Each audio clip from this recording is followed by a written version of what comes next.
Continuamos. Entonces, empezamos por el punto 1 de la escalera que habíamos hablado.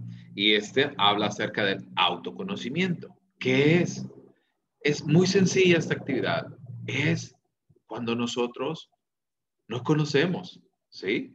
Y quiero dejarles esta cita de Robert Schuller que habla de que cuando nosotros aprendemos a conocernos, en verdad vivimos. Cuando nosotros nos conocemos, en verdad sabemos quiénes somos.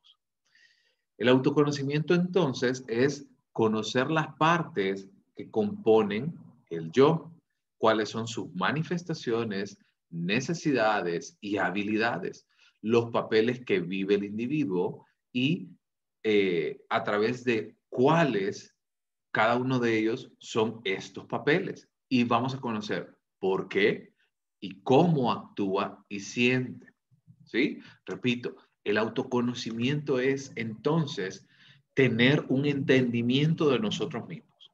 El autoconocimiento nos plantea acerca de que debemos de, antes de tratar de comprender el mundo externo, debemos de conocernos a nosotros mismos para posteriormente comprendernos. Una vez que nosotros conocemos todos estos elementos, ¿qué elementos? Habilidades, necesidades, manifestaciones, y aquí no solamente esto, también debilidades, ambiciones, ideas, pensamientos, de dónde venimos, cuál ha sido nuestra ruta familiar, entre otras cosas. Una vez que nosotros conocemos todos estos elementos, no debemos de comprender de que estos no funcionan por separado, sino que uno se entrelaza con el otro. ¿Eso qué quiere decir? De que si normalmente tenemos una falla en conocer nuestras propias situaciones, probablemente ese desconocimiento va a tener un impacto en otra esfera de nuestra vida.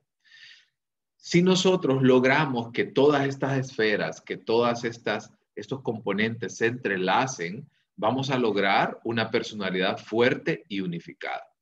Si una de estas partes funciona de manera deficiente, eso quiere decir, si no está cumpliendo con el rol que nosotros queremos, difícilmente vamos a tener que esta personalidad va a ser una personalidad estable, sino más bien va a ser alguien débil, dividido, con sentimientos de ineficiencia y de valorización. Y que quiero aclararles algo. Empezamos desde el punto 1, empezamos desde simplemente conocernos. Aquí yo no estoy hablando nada todavía, aquí no estamos hablando nada acerca de que si pienso bien o pienso mal de mí, no. Simplemente con conocer, este es el primer escalón. Lo vamos a ver más adelante a fondo. El segundo escalón, que es el autoconcepto, también les dejo esta frase de Robert Schuller, que es, dale a un hombre una autoimagen pobre y acabará siendo un siervo, en el sentido figurado de la palabra. El autoconcepto, entonces, es una serie de creencias acerca de nosotros mismos. Aquí ya no solamente es conocer, sino también es lo que yo creo acerca de mí mismo. Y estas creencias se manifiestan en nuestra conducta. Por ejemplo, si alguien se cree tonto, actúa como tonto. Si alguien se cree inteligente o apto, actúa como tal. Me ha pasado y les comparto esta experiencia. Yo en algún momento de mi vida, yo pensaba de que tenía una mala memoria, una pésima memoria. Y sencillamente lo que me pasaba era que no entrenaba mi memoria. Pero como yo me escudaba atrás, decir, no, es que yo soy muy malo para las cosas, yo no puedo recordar, recuérdeme porque usted sabe que a mí se me olvidan las cosas. Y por eso actuaba de esta manera. ¿Sí? El tercer escalón que nosotros vamos a tocar es la autoevaluación. Aquí sí nosotros debemos de entender que la autoevaluación habla acerca de un juicio de valor. Carl Rogers, que es otro psicólogo humanista, habla que el sentirse devaluado o indeseable es, en la mayoría de los casos, la base de los problemas humanos. Carl Rogers plantea en su teoría, que es la teoría centrada en el cliente o la terapia centrada en el cliente, de que cada uno de nosotros tiene las habilidades suficientes para encontrar las soluciones a cada uno de nuestros problemas. Solamente necesitamos ese empujoncito del psicoterapeuta.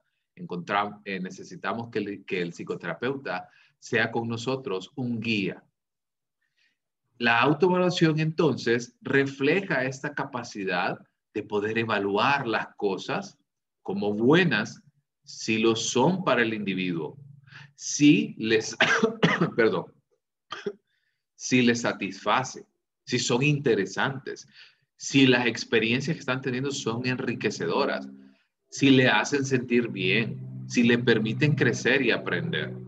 Y totalmente lo opuesto, van a hacer que nosotros consideremos como malas estas situaciones. ¿Ok? Entonces, aquí es un punto en el cual nosotros vamos a autoevaluar nuestras propias condiciones como las condiciones externas. Porque muchas veces, y lo vamos a ver en la semana 3 y semana 4, vamos a hablar acerca de la asertividad y muchas veces nosotros nos encontramos en una dificultad que no podemos, no aprendemos o no podemos decir que no. Y esto es una parte importante de del afianzamiento de nuestra autoestima. En el cuarto peldaño, entonces, encontramos la autoaceptación. Vean, antes de que pasemos a este cuarto punto, doy un recorrido breve. Empezamos por el autoconocimiento, ¿sí? El autoconocimiento, pasamos al autoconcepto, posteriormente a la autoevaluación y ahora a la autoaceptación.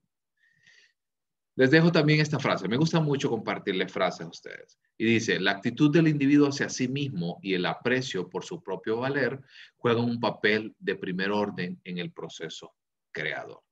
Por lo tanto, la autoaceptación es admitir y reconocer todas las partes de sí mismo como un techo. ¿Qué quiere decir? De que vamos a aceptar no solamente lo que nosotros creemos que es bueno para nosotros o lo bueno que somos en algo, sino también nuestras debilidades. En el quinto peldaño encontramos el autorrespeto. Y esto es que la autoestima es un silencioso respeto por uno mismo.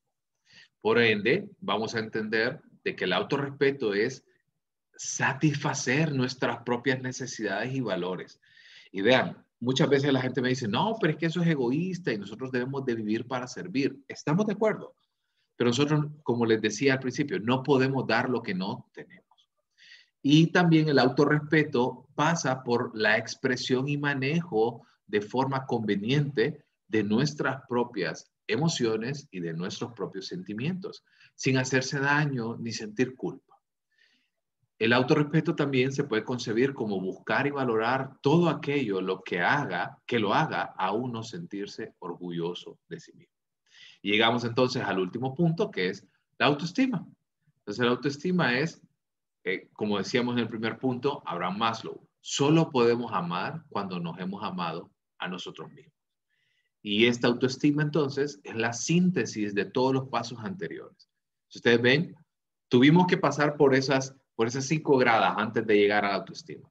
Porque si nosotros nos conocemos, ¿sí? A nosotros mismos, estamos conscientes de nuestros propios cambios, de nuestras debilidades, tenemos una escala de nuestros propios valores, desarrollamos capacidades, nos aceptamos, nos respetamos. Una vez que alcanzamos todo esto, vamos a tener la autoestima. Por el contrario, si una persona no se conoce a sí misma, tiene un pobre autoconcepto de sí mismo, si no se acepta ni se respeta, entonces no tendrá autoestima. Y con eso cerramos entonces la semana 1. Y la tarea para la semana 1, vamos a desarrollar un cuestionario que se llama ¿Quién soy? Solamente son 12 preguntas que quiero que ustedes la contesten lo más honesto y sincero posible. Recuerden que van a compartir esto con nosotros, tanto con Samantha como conmigo, y por ende va a permitirnos conocerlos también a ustedes, nosotros conocerlos a ustedes. Entonces, con eso cerramos la semana número 1 y nos vemos en la próxima semana.